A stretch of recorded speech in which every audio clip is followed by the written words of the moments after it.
Welcome to the New Books Network. Hello, good morning, or good afternoon, or good evening, wherever you are, and welcome to the New Books in History podcast, part of the New Books Network. I'm your host, Christoph Odinets, and today I have the pleasure of speaking with Professor Luis Lobo Guerrero, Professor of History and Theory of International Relations at the University of Groningen in the Netherlands. Professor Lobo Guerrero's work is in post-structuralist thought, history of early modern science, historical epistemology, and geopolitics, including topics of biopolitics and security, and the big questions of globality and connectivity. His books include Ensuring Life, Value, Security, and Risk, 2016, Ensuring War, Sovereignty, Security, and Risk, 2013, and his first book, Ensuring Security, Biopolitics, Security, and Risk, from 2012.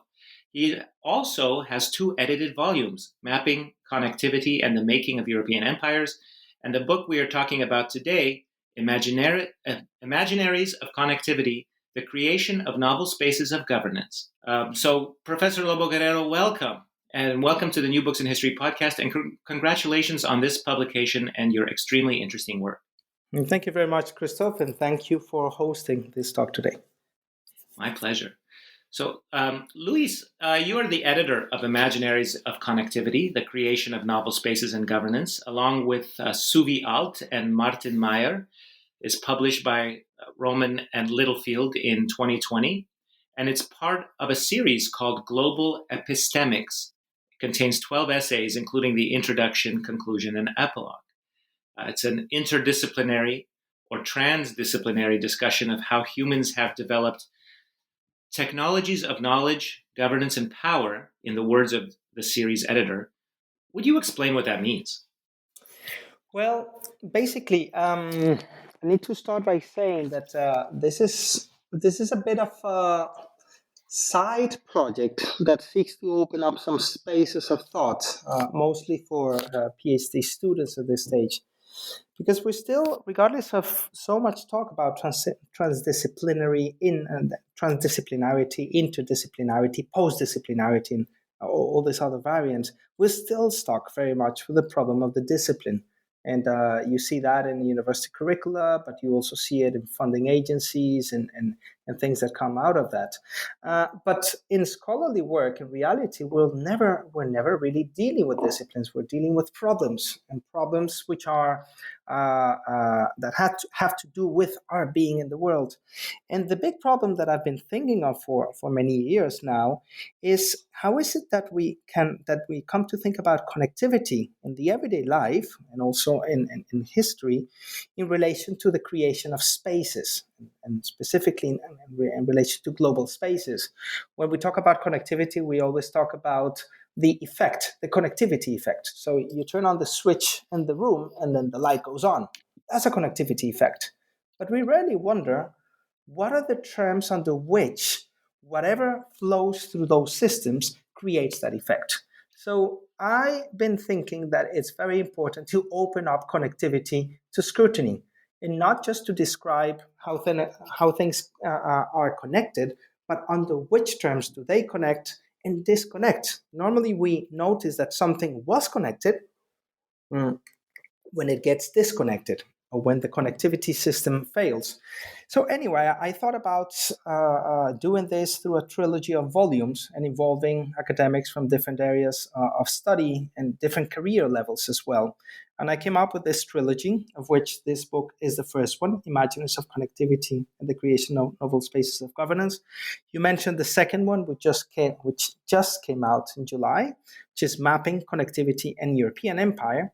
We're now putting together the third volume, which is about navigation, connectivity, and the opening up of space. So we're looking at 3 specific fields: imaginaries, mapping, and navigation, as fields through which we can open up that idea of connectivity to scrutiny. And we do it in different historical moments and through different specific registers and these kinds of things. But more related to your question, when you talk about technologies of knowledge, governance, and power, and that's how the series editor has presented this, what's very interesting for us collectively in these 3 volumes is to think that actually there are such things as technologies of thought.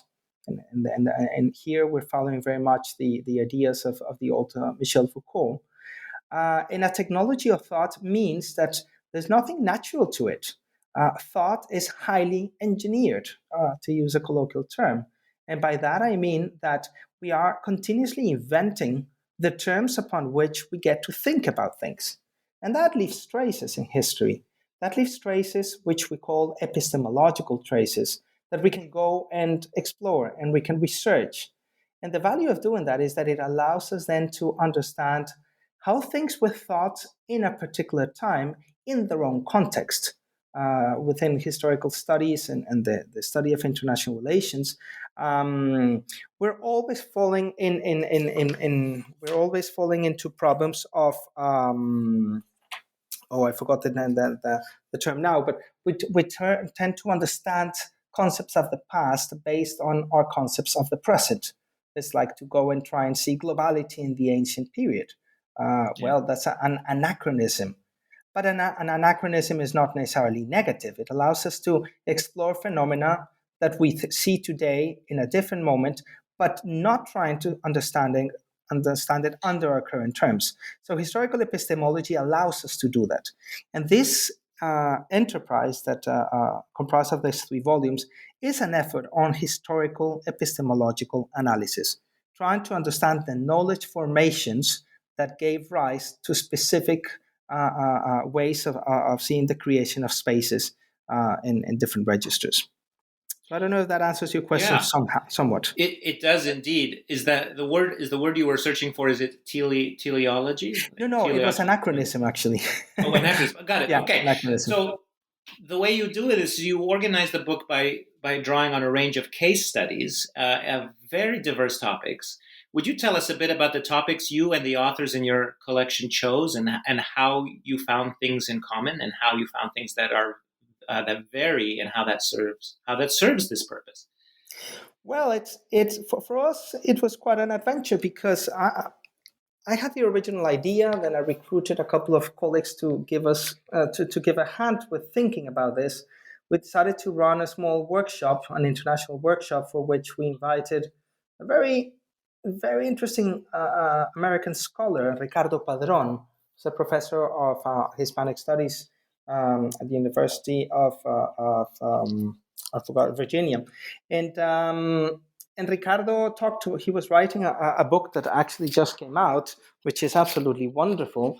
It's called The Indies of the Rising Sun. He was writing about the Spanish Empire in the Pacific, but from a slightly different geographical perspective that we normally have. Anyway, Ricardo came and he spoke to us, but this was quite weird because what was normally an audience of international relations ended up being addressed by a professor of Hispanic Studies and in literature, Hispanic literature, and the perspectives he brought were absolutely fresh for us. I don't know how fresh for his audience, but for us it was fantastic. And around his keynote and everything, we launched a call for papers, and we got very interesting replies. And so we ended up having chapters that came out of that conference, such as the problem of faciality, so the face and the digital in the politics of identity. That was by Karina Husey. We have a wonderful chapter on the paradoxes of trans-Pacific connectivity in the 19th century. This is a moment where ports were being linked in the Pacific in a very particular way. This is the case of Sujin Eom. We also had one that deals, and this is by Dr. Barry Ryan at the University of Kiel. He wrote about zones at sea. So the problem of zoning at sea and the properties of connectivity that come out of that. We also had a very good article on the idea of sovereignty in China. So the shift from the Chinese imaginary of connectivity in the 19th century. And one on cartography in the 19th century in relation to the creation of Germandom. So the whole geopolitical imaginary prior to the Third Reich. We also had a chapter on landscape painting in the case of Friedrich's Germany. And finally, we had a couple of very interesting chapters on imaginaries of rurality in the Catalan Pyrenees, and something relevant to that in relation to organisms, nodes, and networks, which was more on the area of history of science. So we actually brought together a very complex realm of sites, and they were all connected by three very simple questions. Simple, but not but complex at the same time. And the questions were, in their specific case study, what was being connected, how was that being connected, and to what effect? So what was the connectivity effect? And the beauty of this was that we found a way to bring completely different registers to speak to a common problem, which is, how are we to understand the problem of imaginaries of connectivity in the creation of specific spaces of governance. So that's in a nutshell what these different chapters are about and how we got to put them together. That's a terrific summary. Thank you. Let's start. Let's start with the lead chapter in this collection, which is yours, and it's about the moment that Europeans or Iberian explorers rounded Africa into the Indian Ocean world and leaped the Atlantic into the New World, so-called, and then soon after the Pacific, as you say. Could you describe the importance of this moment in history? For me, it's an absolutely fabulous moment because it allows us to come to the conclusion that there's never been a stable understanding of novelty in history. Novelty is an idea that changes with time. The very idea of modernity, which many people take to begin in terms of temporality around the end of the 15th century, is in itself premised upon a very specific understanding of novelty. So I say, for instance, in the book, that modernity has been articulated around a specific understanding or problematization of novelty, namely that of discovery. And this for me is fascinating because when I was starting to do research in the 16th century, I was always very excited to see the quality of the description of things. It's a time when we didn't have, and I speak in the plural because I kind of feel myself as inhabiting that century every day.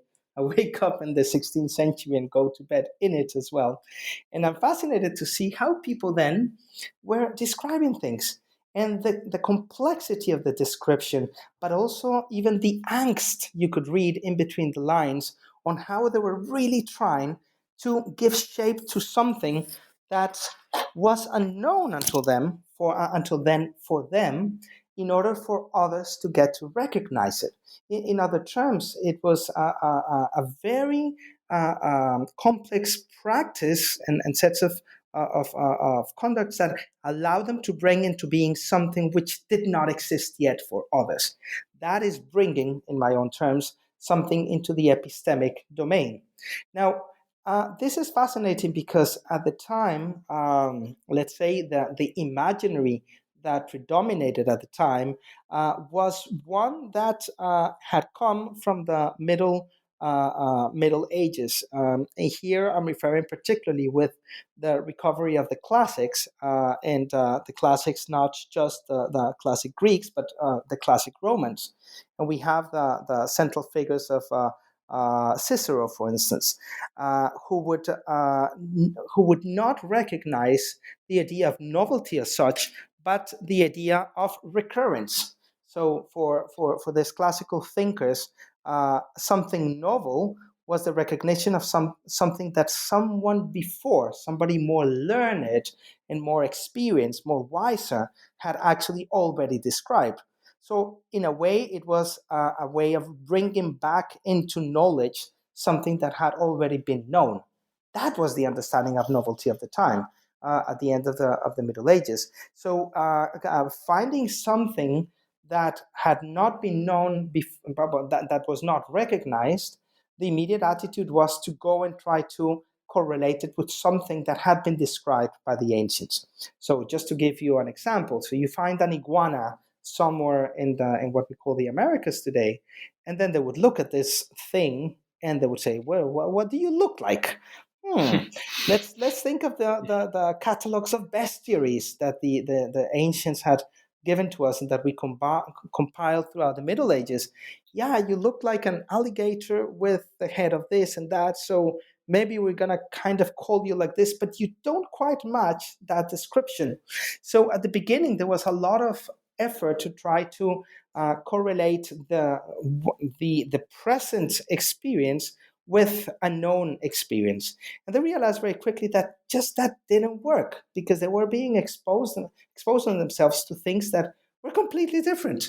So then they had to very carefully and very wisely start to craft new names and new descriptions for what they were finding.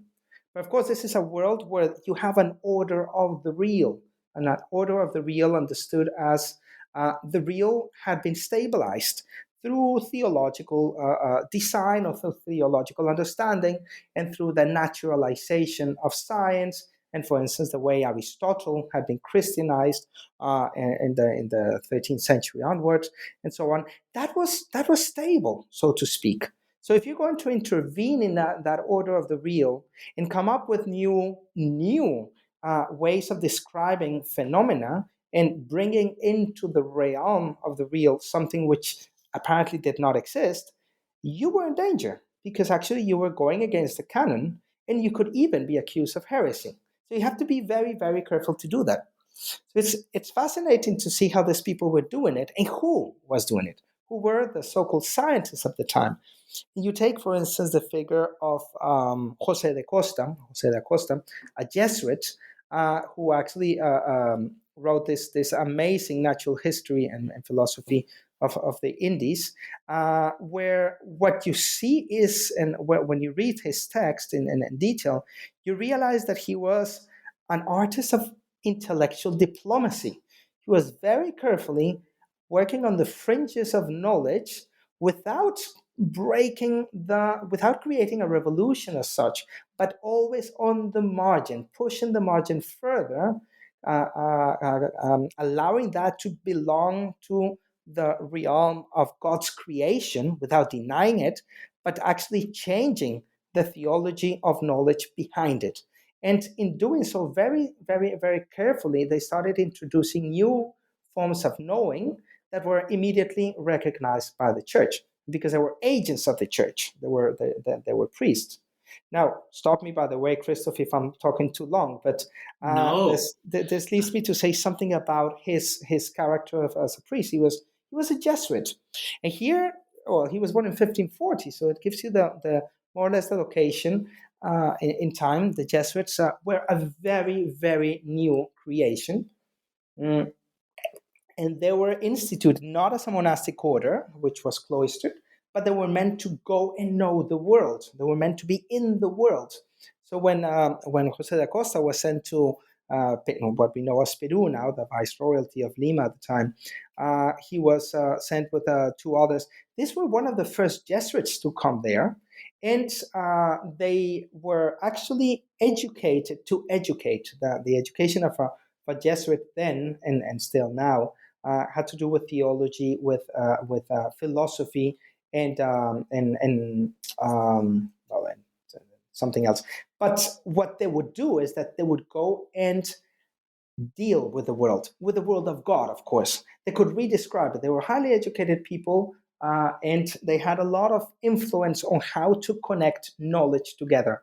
There's wonderful work now being done around the correspondence of Jesuits in this time and the creation of this global imaginary of space. Some people in Lisbon are doing that right now. But anyway, he was a Jesuit. He had all these connections. He could start doing this kind of stuff. And they had, by virtue of their education, the university education, and the connections with the high echelons of the church in Spain, they could have a lot of influence on, let's say, the canon in the court.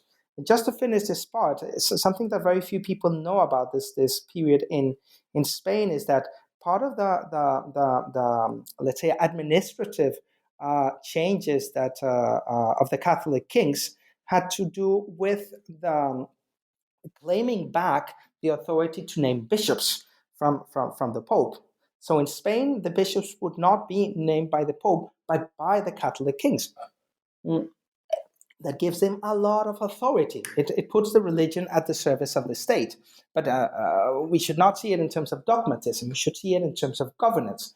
So you have the Archbishop, the Bishop of Toledo, whose name I just forgot now, but he is the one who is deciding who goes to the Indies and to do what. But he is the second in command in the power structure within the kingdom. So you have a direct relationship there between court, the Jesuits in this case, which are being sent, the knowledge they're producing, and the effect that knowledge is going to have at the court. So this is a very interesting moment where you have you're speaking truth to power in a particular way. So that process starts to change the idea of novelty then, and incredibly quickly. So there is this idea that let's say Hispanic governance in the 16th century was papist, and it was by virtue of that was retrograde, and it was seen as something that was mystic and scholastic and very old-fashioned and so on. And actually it's quite the contrary. By the way, these are arguments that come in Bacon's work a couple of centuries later. But it was quite the contrary. You see a lot of freshness in what these people are doing. And you see claims that they're making, which to all sound a bit grand at the time. For instance, many of the mariners of Iberia, when they were sailing in what we call American waters now and in the southern Atlantic, they made claims to be the first moderns because they were being exposed for the first time to constellations of stars that were not visible to the ancients. And therefore, the cosmology that they could develop from there onwards was completely different. And that is kind of an eye-opener. You see that something is happening. Now, just to finish this, the understanding of novelty that arises from this very exciting moment is actually an imaginary of invention. It's not discovery. It's actually inventing stuff. It's inventing spaces. It's inventing animals. It's inventing modes of reasoning as such. And the time of scholasticism under which many of these thinkers were trained was completely over through practice, actually, not through university reforms, but through empirical, what we would call these days empirical research. So you said a lot of very interesting things just now, and one thing I am delighted by is the importance of giving things names, like your iguana, which doesn't sound like a crocodile. It sounds like a new name. It sounds like an indigenous name, whereas and which is probably the best way to go. For example, the fact that they found this new land and they said, "Oh well, these are the Indies," shows it had to be something that was already familiar. But I like to show my students the famous sketch of the pineapple, the piña, that Oviedo shows, because in English, I mean, a pineapple is not from a pine tree and it is not an apple, but it is sweet and it is prickly. And so it shows you how they're able to take existing ideas and you use that language. And I think we often do that. Acosta, the Jesuit you're telling us about, that I remember reading in his, maybe it's the History of the Indies, where he's in the torrid zone of Aristotle, where he believed he's near the equator, and he, it's a place where no human's supposed to survive. And he said, actually, it's quite pleasant here, and he laughs at the philosopher Aristotle. So you're framing this as, I think you said, intellectual diplomacy is extremely helpful, because he's pushing, the way he's pushing the knowledge just a little bit, but not too far.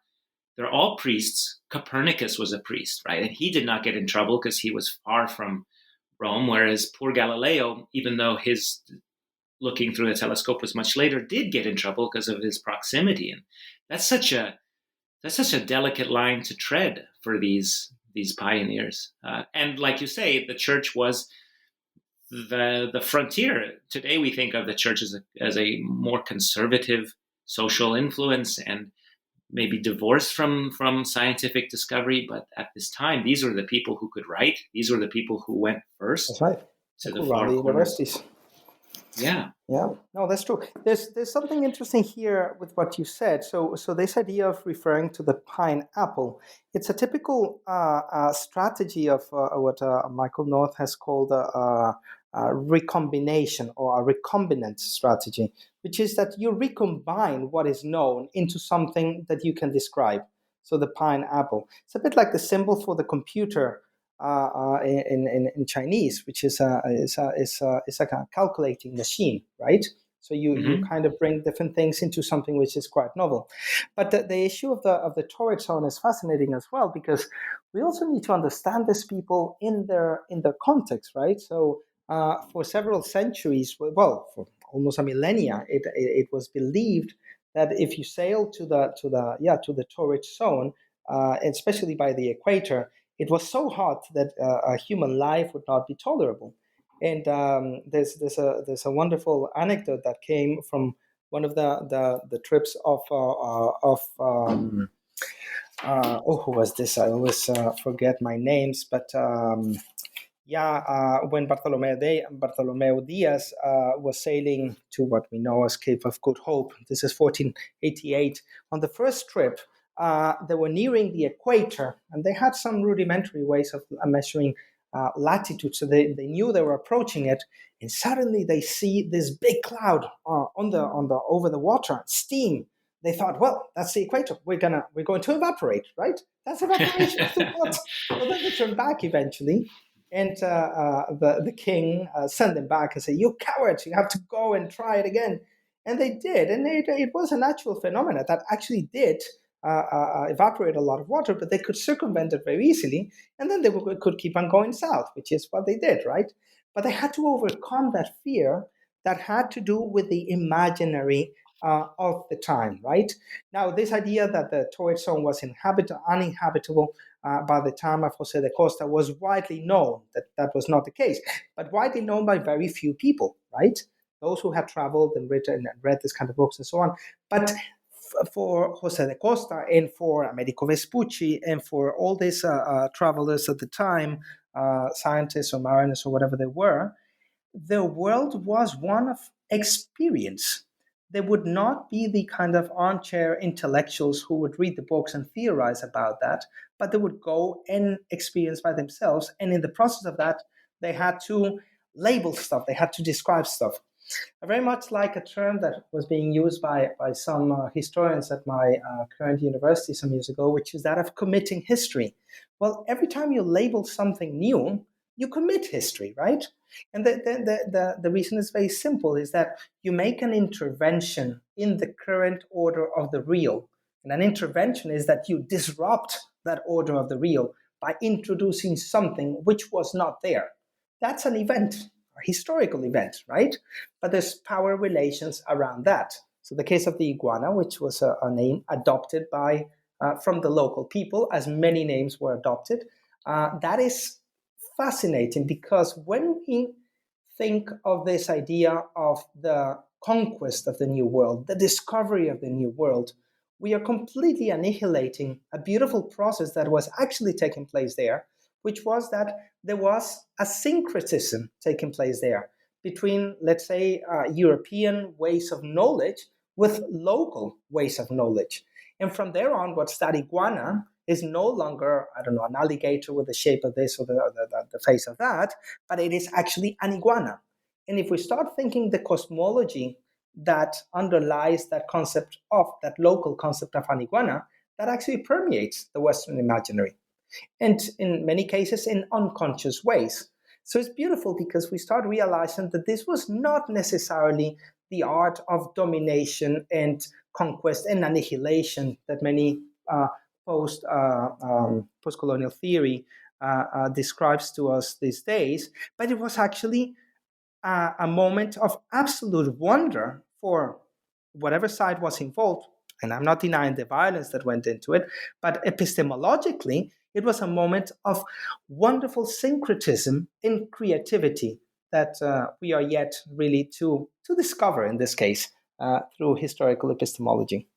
The world is racing to get back to normal and start meeting up in person again. But after the year we've all had, getting back to feeling normal takes time. If you're feeling overwhelmed by it all, you're not alone. Something like 50% of Americans struggle with their mental health. We all need help sometimes. I know I do. So what should you do? Well, you should ask for help. Talkspace makes it easy to get that help. Talkspace matches you with a licensed therapist and makes it easy to schedule live video sessions, all from the comfort of your device. You can start messaging your therapist the same day you sign up, and you work with your therapist on your own schedule without having to wait weeks for appointments. Whether you're a parent, a student, a millennial, or just someone having a hard day, Talkspace can help you feel better. Talkspace offers individual and couples therapy in addition to medication prescription services. Whether you're experiencing depression, anxiety, or other problems, Talkspace is the #1 online therapy platform to help you sort through any issue. Start feeling better with a single message. Match with a licensed therapist when you go to Talkspace.com and get $100 off your first month with the promo code NBN. That's $100 off when you use the code NBN at Talkspace.com.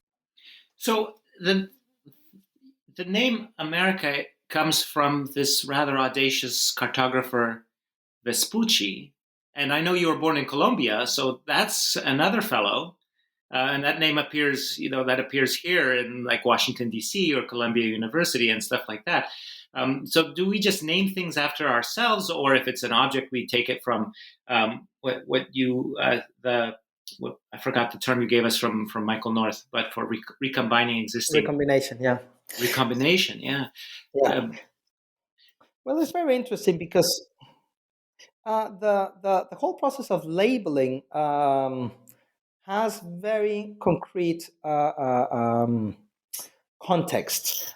So, for instance, the labeling of the Americas. I mean, Columbus died without knowing that what he had come across was actually a continent. He still thought this was a collection of islands when he died. Americo Vespucci had already done a couple of trips. May I ask? In his heart of hearts, you think he thought that, or was he making an argument because of the contract he'd drawn up with Isabella and Ferdinand that he had to get to China or India? Do you think he really, really believed that he, or I know this is purely conjecture, Yeah. but I ask. But as far as I know, from what I've read, the state of the art is that he died in full belief that he had reached the Indies, what we call the Indies, right? So that was the East. The moment just after he died, that's when the term America was used for the first time, and this was in Waldseemüller's mapping of 1507, if I'm not right. Yeah, 1507, Martin Waldseemüller, and he labeled that as as a continent, America. But if you ever look at that map, actually what you see there is a very small Americas, so to speak. And much of that is conjecture. It was not much of the land that he draws in that map was not known there yet.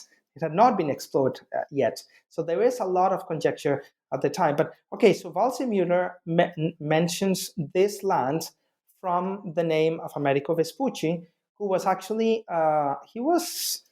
he was a wonderful mariner, a very able explorer, but he was also a cartographer, what we would call at the time a cosmographer, and he actually became the chief cosmographer of the crown in Spain, well, Castile at the time.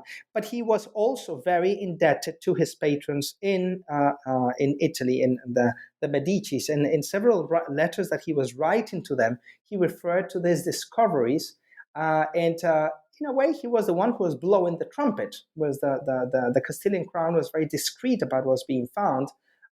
This was a bit of an entrepreneur, and he was blowing the trumpet, writing to his patrons and selling his knowledge here and there. And that's why that becomes known as America. Later on, Copernicus refers to these lands discovered by man Americo Vespucci. But so that's the name. Americo. Now, the figure of Columbus is very interesting too, because if you were to go and ask somebody in Europe and in Spain in particular about a Christopher Columbus in the 18th century, he would be an unknown figure. He was not known. Now the relaunching of the persona of Columbus has to do with the independence of colonies in the American continent, where they start to claim that they are actually something different from Europe. They're not an extension for Europe, and you start to mythify the whole idea of the discovery. There's a very famous painting at the Naval Museum of Madrid. It's very famous because it's the painting where you see indigenous people kneeling in front of Columbus and his cross when he disembarked for the first time in La Española.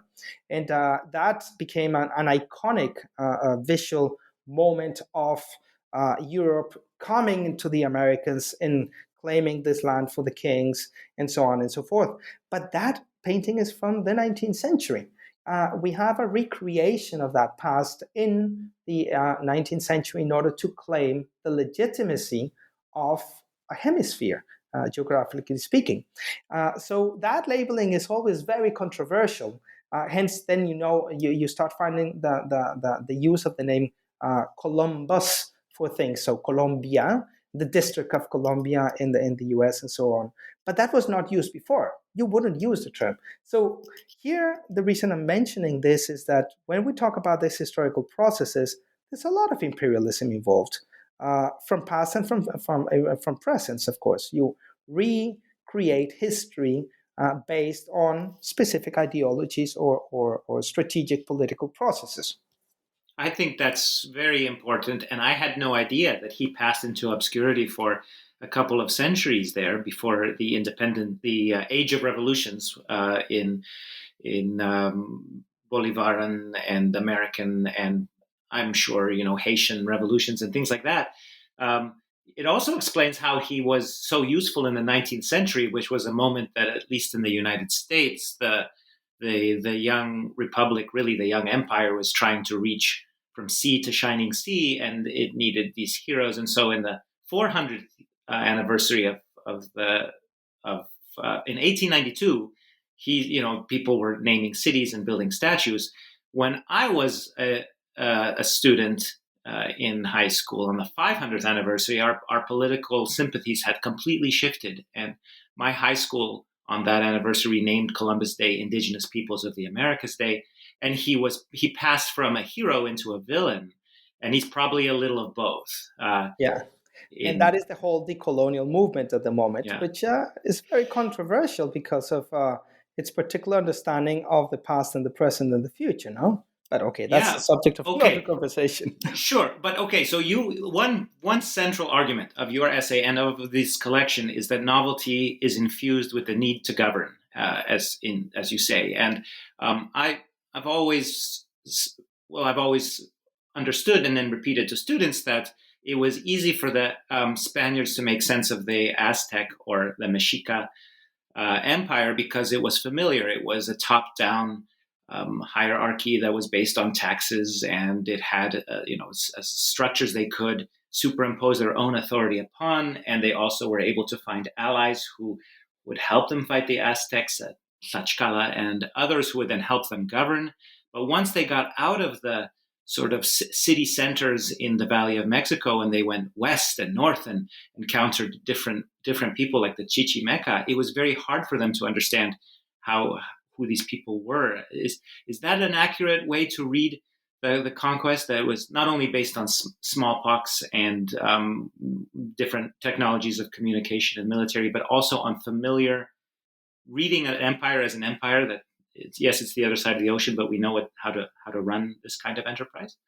That's a very good point that you're mentioning here, because of course, when try to think as a so-called conquistador, that you arrive at this kind of place and you start hearing stories, and actually when Hernán Cortés reached the Yucatan Peninsula and established contact with some people, he started hearing about these people that they hated, right?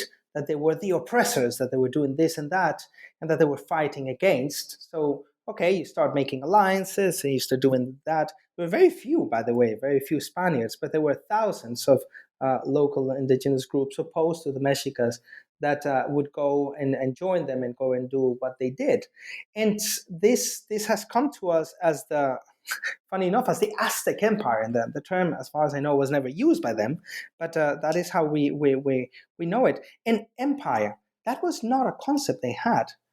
In fact, it was not a concept known in the Andes either, with the so-called Inca Empire.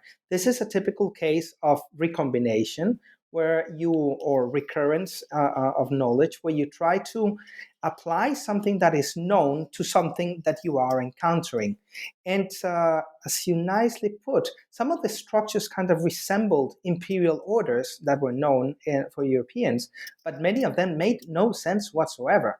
And from a religious perspective, for instance, it made no sense, the kind of sacrifices that some of the Mexicans were doing and so on, and the kind of temples they had and the hierarchies, etc. But it was an order of the real that was taking place there.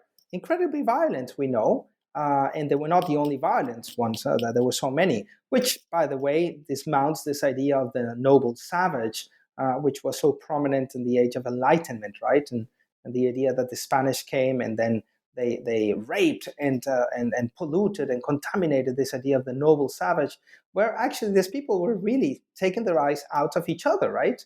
And the Spanish came, or the Castilians came, and did whatever they did.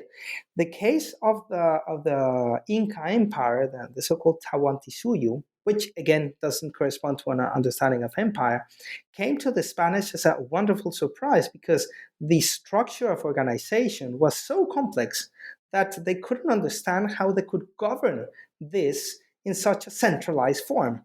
The diversity of the four parts of the Tahuantinsuyo was such that it required a very complex system of organization that they couldn't understand. Later on, ex post facto, we came to understand how different government instruments, such as the quipu, these were knotting systems in court and ropes, where they could keep accounts and they could create a form of organization. It was, in fact, a form of writing that we didn't understand in Europe, and we're only starting to understand now. We were brought up with this idea, remember, in school, that ancient civilizations in the Americas did not have writing. They didn't have the kind of writing we have, but they had, for instance, for Central and North America, they had glyphs, which were pictoric, and they're incredibly complex. They're being not translated, but deciphered in the quipu, but it did not correspond to the digital form of writing that we have through digits, which convey a particular meaning. These were forms of meaning which were cosmological in inception, which for us is incredibly difficult to understand.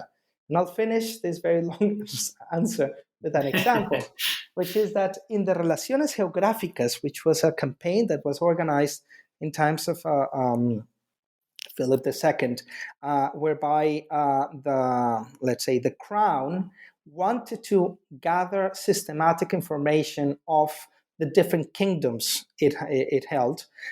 It created a questionnaire, which, by the way, was one of the very first printed questionnaires in the history of Europe, where they had a limited number of questions. I think there were 30 or so. One of which was asking the governor or the mayor of the place to provide a map of the space that they ruled. And on purpose not using the term territory, because it's quite contentious in that period. Space is too, by the way. But okay, he asked them about this, and this is what is known as the Relaciones Geográficas. Okay, so some of these governors and mayors or whatever they were received this, and they commissioned local artists to draw the map, and then they sent it. And some of these maps still remain at the Archivo de Indias in Seville. And I've seen many of those, and I try to think as a 16th century member of the Consejo de Indias, the Council of the Indies, which governed the Indies. And I would either start laughing when I see this painting, or I would go crazy, or I would just try to ignore it. Because you look at it and you say, how on earth would this be considered to be a map? And of course, it didn't correspondence here is important, didn't correspond to the imaginary of space that Europeans were familiar with their cartography and mapping practices, but it was, in fact, a map, which was a visual representation of what these people considered to be their space. And in one of the questions, they asked them to relate that map to the hierarchies of the place and ancestry. And one of these maps has, I think, is Father Leopard with Mother Snake, bringing together little, I don't know, some other animal, and so on and so forth. And you could think, well, that's just a joke.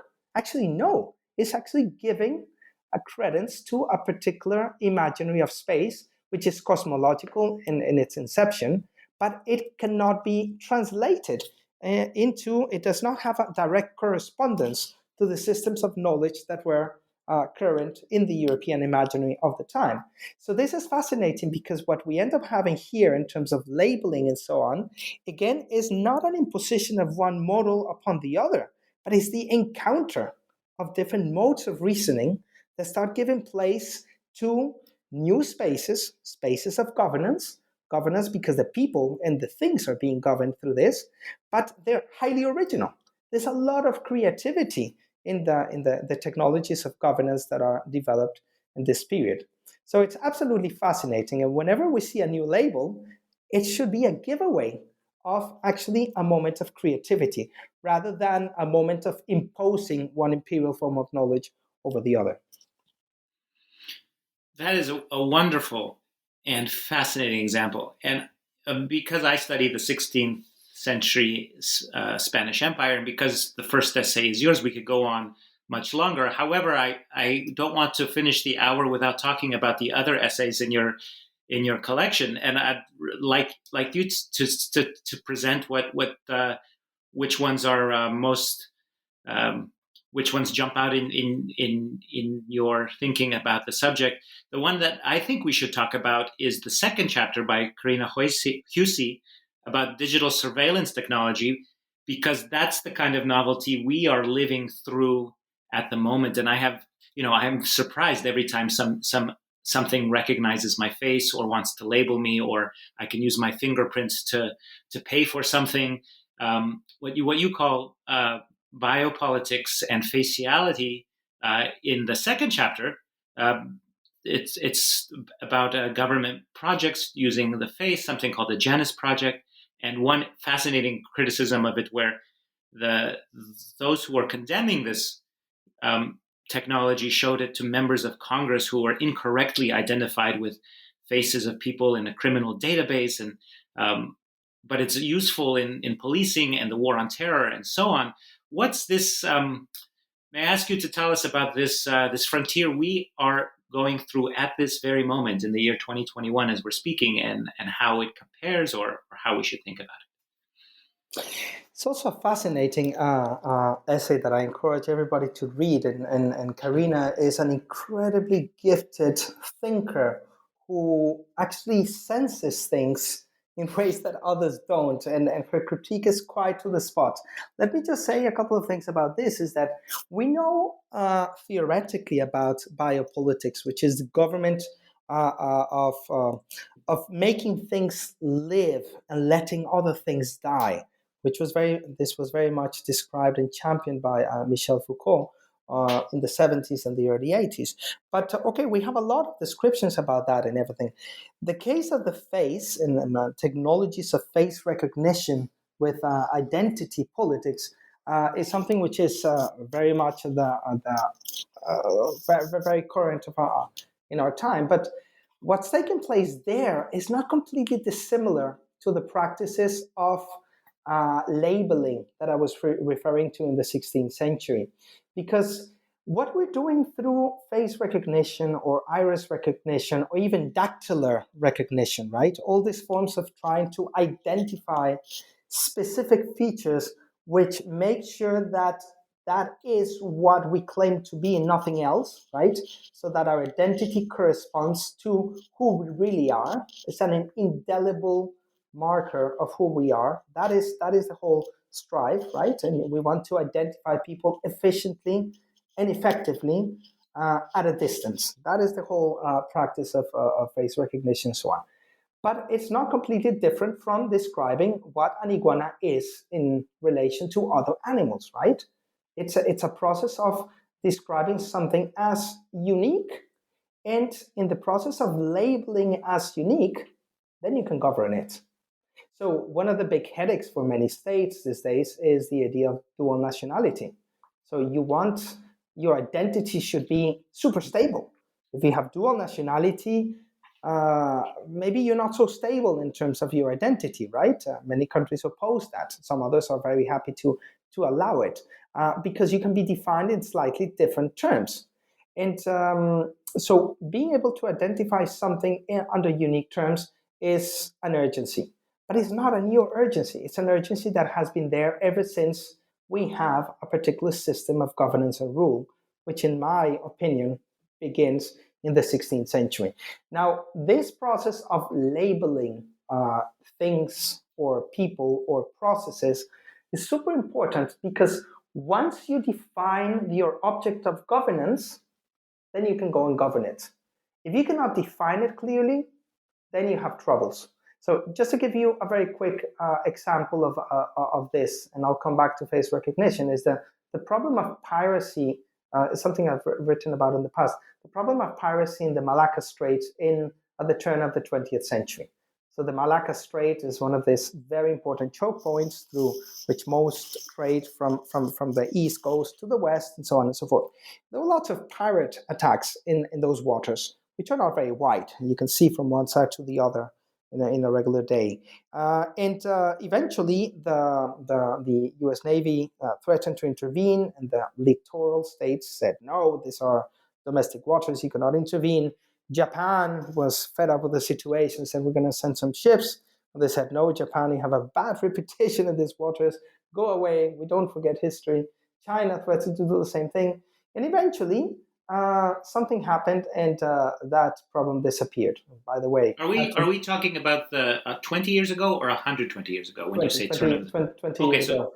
And eventually, the whole thing was sorted out, surprisingly, by Lloyd's of London. But I'm not going to tell you how. It's an insurance thing. Okay. But the interesting point here was that the big discussion then was, how are we going to call these acts? Are we going to call them piracy when, according to the international law of the seas, piracy is an act in international waters, but these are not international waters?